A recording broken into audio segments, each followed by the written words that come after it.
Parliament ప్రత్యేక సమావేశాల్లో ప్రభుత్వం ప్రతిపాదించిన 3 బిల్లులు వీగిపోతాయని 6వ తరగతి చదివే విద్యార్థి కూడా చెప్పగలడు. రాజ్యాంగ సవరణ బిల్లు ఆమోదం పొందాలంటే హాజరైన సభ్యులలో తప్పనిసరిగా 3/2 బలం ఉంటే తప్ప సాధ్యం కాదన్న విషయం నరేంద్ర మోడీకి, ఆయన ప్రభుత్వంలోని పెద్దలందరికీ బాగా తెలుసు. అయినా సరే కేంద్ర ప్రభుత్వం ఈ 3 బిల్లులను ప్రతిపాదించేందుకు ఈ సమయాన్ని ఎందుకు ఎంచుకున్నట్టు?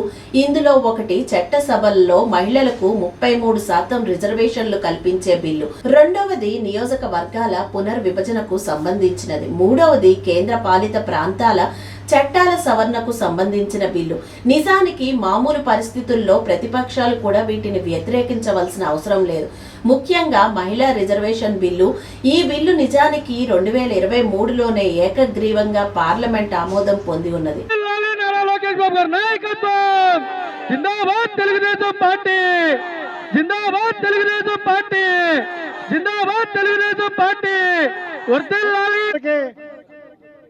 నమస్కారం. ఈరోజు జాతీయ తెలుగుదేశం పార్టీ అధ్యక్షులు,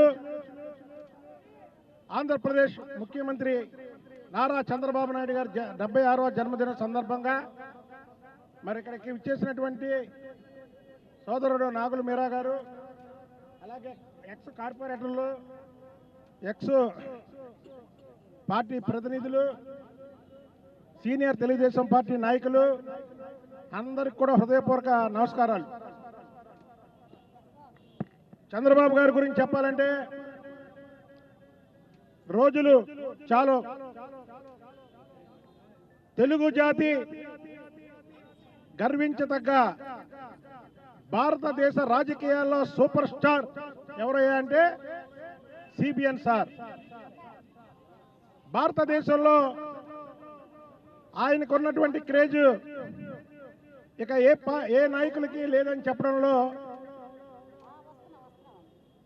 సందేహం లేదు. చంద్రబాబు నాయుడు గారు ఒక వ్యక్తి కాదు, సామాన్యక శక్తి అని చెప్పడం చాలా కరెక్ట్. ఎందుకంటే పడి లేచిన కెరటంలాగా 4 సార్లు ముఖ్యమంత్రి అయ్యి 3 సార్లు ప్రతిపక్ష నాయకుడైనటువంటి చరిత్ర చంద్రబాబు నాయుడు గారికి దక్కింది. ఆయన కావాలనుకుంటే ఇంతకంటే పెద్ద పదవులు ఎన్నో వచ్చుండేవి.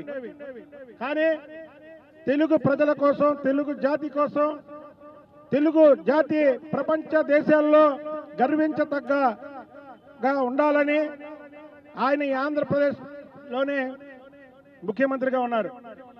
ఇవాళ చూసాం, నారా భువనేశ్వరి గారు కూడా 76 లక్షల రూపాయలు మరి అన్నా క్యాంటీన్లకి చెక్ రూపం ద్వారా ఇచ్చారు.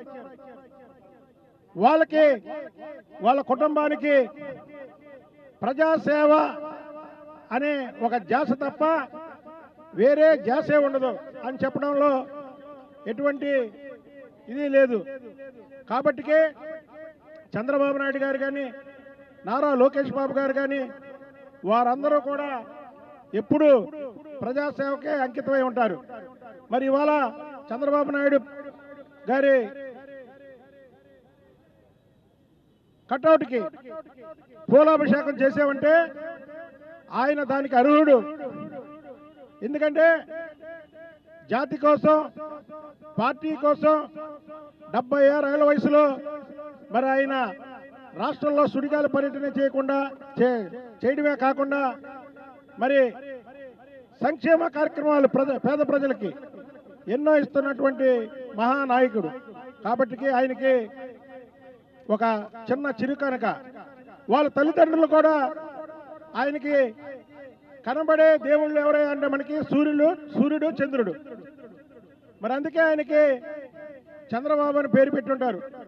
కాబట్టి వారెప్పుడు కూడా నిన్ను 100 ఏళ్ళు సంపూర్ణ ఆరోగ్యంతో ఉండాలని, ప్రజాసేవలో ఎప్పటికీ ఉండాలని మనస్ఫూర్తిగా కోరుకుంటూ, చివరిగా అర్బన్ పార్టీలోంచి జాతీయ పార్టీ ఉపాధ్యక్షులుగా నన్ను నియమించినటువంటి నారా చంద్రబాబు నాయుడు గారికి, నారా లోకేష్ బాబు గారికి నా హృదయపూర్వక నమస్కారాలు తెలియజేస్తున్నా. అర్బన్లో స్టార్ట్ అయ్యి రాష్ట్ర రాజకీయాల్లో నాకంటూ ఒక గుర్తింపు ఇచ్చినటువంటి వ్యక్తులు చంద్రబాబు గారు, లోకేష్ బాబు గారు. మళ్ళీ అక్కడి నుంచి ఈరోజు జాతీయ తెలుగుదేశం ఉపాధ్యక్షులుగా చేయడం అనేది నాకెంతో గర్వంగా ఉంది. కాబట్టి వారికి ఎప్పుడు కూడా రుణపడి ఉంటానని తెలియజేస్తూ సెలవు తీసుకుంటున్నప్పుడు చంద్రబాబు గారిని ఉద్దేశించి ఆయన పుట్టినరోజు గురించి నాగుల మీరా గారిని మాట్లాడాల్సిందిగా కోరుచున్నాం.